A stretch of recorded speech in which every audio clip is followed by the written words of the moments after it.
Balai Besar Konservasi Sumber Daya Alam BPKSDA Papua melepas liarkan satwa endemik Papua di KPA Show Hills Birdwatching Kampung Repang Muaif Distrik Nimbokrang, Kabupaten Jayapura, Papua. Kepala BPKSDA Papua Edward Sembiring mengatakan sejumlah satwa endemik Papua yang dilepas liarkan merupakan satwa translokasi dari luar Papua. Dalam pelepasliaran tersebut terdapat burung cendrawasih jenis jantan dan betina yang ditranslokasikan dari Jakarta dan Yogyakarta. Terkait informasi lebih lengkapnya akan disampaikan oleh rekan wartawan kami dari Tribun Papua. Ada Aldi Bimantara yang saat ini sudah tersambung bersama kami. Halo Aldi. Ya, halo Firda dan juga Tribuners. Dapat saya informasikan dari Jayapura, Papua, di mana BBKSDA Papua melepas liarkan satwa endemik Papua di KPA Isyo Hills Birdwatching, Kampung Repang Muaif, Distrik Nimbokrang, Kabupaten Jayapura. Firda dan juga Tribuners, berdasarkan pantauan kami di lapangan, sebanyak 12 satwa dilepas liarkan kembali ke habitatnya pada pukul 12.00 waktu Indonesia Timur oleh Kepala BBKSDA Papua Edward Sembiring dan Pengelola Ekowisata Repang Muaif Alex Y. Simon. Firda dan juga Tribuners, kepada awak media dalam keterangan persnya tadi siang, Kepala BBKSDA Papua Edward Sembiring mengatakan sejumlah satwa endemik Papua yang dilepas liarkan hari ini ialah satwa translokasi dari berbagai daerah di Indonesia dan diduga merupakan hasil dari perburuan liar. Firda. Aldi, selain burung cendrawasih, begitu apa saja jenis satwa endemik Papua lainnya yang hari ini dilepas liarkan oleh pihak BBKSDA Papua?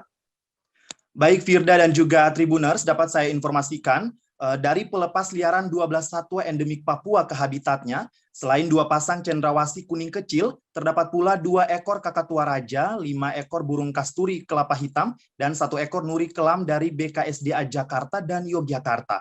Firda dan juga Tribuners, selain hewan endemik tersebut, ada juga hasil dari penyerahan langsung oleh masyarakat di Jayapura, yakni 2 ekor kasuari gelambir tunggal.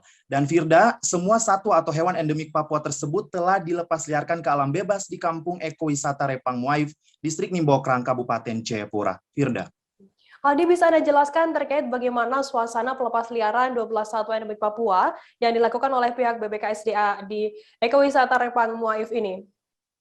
Iya, Firda dan juga Tribuners, baru saja saya kembali dari lokasi pelepas liaran ini, dan berdasarkan pantauan kami di lokasi pelepas liaran, yakni di kawasan Ekowisata Repang Muaif, Kabupaten Jayapura, acara berlangsung mulai pukul 12.00 waktu Indonesia Timur siang tadi. Dan akibat turunnya hujan deras sehingga kegiatan dipercepat, lalu pihak dari BBKSDA yang dipimpin oleh Kepala BBKSDA Papua Edward Sembiring bersama pengelola Ekowisata Alex Y. Simon langsung membuka tempat satwa dan dilepaskan ke alam bebas begitu. Di antaranya pasangan jantan dan betina burung cendrawasih ekor kuning juga ikut dilepas liarkan ke habitatnya. Firda. Aldi, bagaimana kemudian antusiasme masyarakat adat ini melihat pelepas liaran hewan-hewan tersebut? Iya baik Firda, memang sebagai pemilik hak ulayat atau tanah adat di kawasan Ekowisata Repang Muaif, Kabupaten Jayapura ini, proses pelepas liaran 12 satwa endemik Papua hasil dari translokasi BBKSDA ini juga diikuti oleh masyarakat adat setempat, yang dipimpin oleh pengelola Ekowisata Repang Muaif, Alex Y. Simon. Masyarakat adat yang terdiri dari anak-anak dan orang dewasa terpantau antusias, terlebih saat menyaksikan kicauan burung setelah proses pelepas liaran burung cendrawasih jantan dan betina dari kandangnya. Firda, kembali ke Anda. Baik, Tribuners, tadi jurnalis kami juga melakukan wawancara dengan pengelola ekowisata Cendrawasih Repang Muaif, Alex Y. Simon. Berikut liputannya untuk Anda. Teman-teman yang melibatkan diri. Dan sudah saatnya untuk semua habitat di tanah Papua itu pulang kampung. Dan saya menghimbau kepada teman-teman yang masih pelihara burung-burung, kasuari, reptil, supaya kembali ke alam, karena itulah rumah mereka. Saya pikir pesan itu yang bisa saya sampaikan kepada teman-teman semua, bahwa kalau bukan kita, siapa lagi yang akan membantu mereka.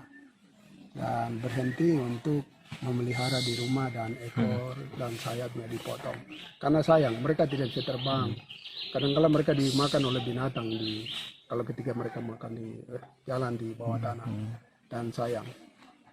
Coba kalau kita digitukan bagaimana? Ya, saya pikir sudah saatnya masyarakat di tanah Papua, karena ini kan aset bangsa yang perlu kita selamatkan.